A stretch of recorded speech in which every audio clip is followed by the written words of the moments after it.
Are racists having a hard time? According to Der Spiegel, they do.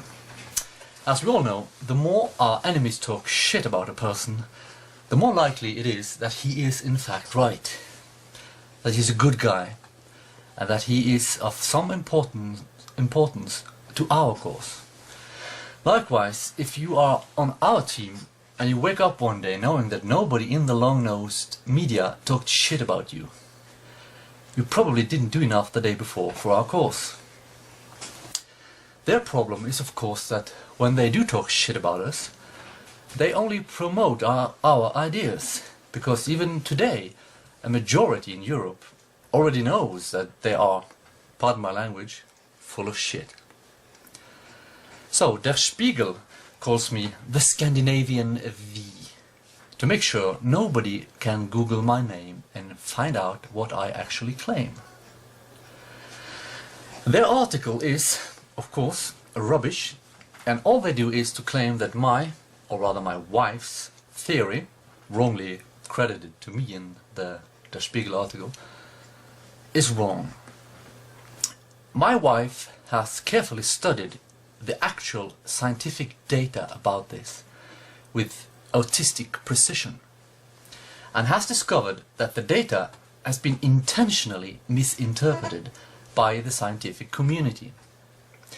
Except by those we never get to hear anything about at all, of course, because they support my wife's findings in private, but not in public, out of fear of being persecuted for it, of course.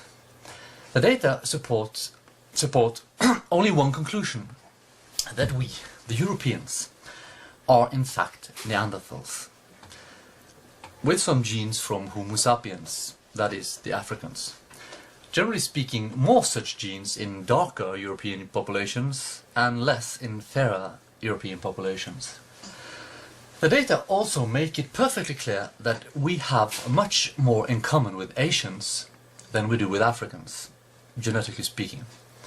Because the Asians too have much DNA from Neanderthals. Africans don't. The fact is that so-called racists are not having a hard time these days. The so-called anti-racists, on the other hand, do.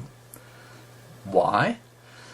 Because scientific evidence states that not only is our humanity made up of different human races, but also of different human species. And Europeans are not of the same species as the rest.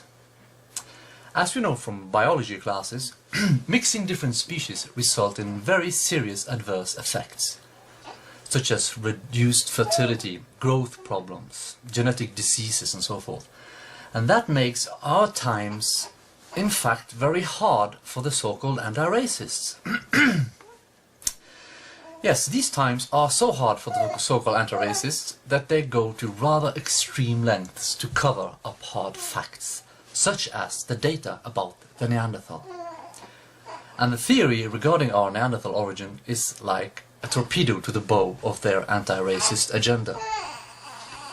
Now, with that said, let me make it perfectly clear that we, are not the racists here.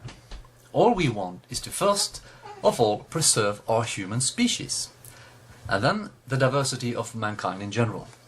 They, on the other hand, do their best to destroy the diversity and mix all human races, all human species and all human cultures, until there is only one mongrel creature left that can offer them no resistance when they set forth to conquer our world. When Der Spiegel now attacks this theory more than they do me, they do because this theory is a serious threat to them, and much more a threat than any other theory out there. And it has spread. Many knows the truth by now, and they try to stop it from spreading before it is too late, and their anti-racist scam is spoiled forever. And before I end this, the image of the Neanderthal, as we know it, was painted by priests in the 19th century, who were bent on showing the European culture as primitive and subhuman compared to the roots of Christianity, the Hebrew culture of Asia. The Neanderthals did not look anything like that. They looked like this.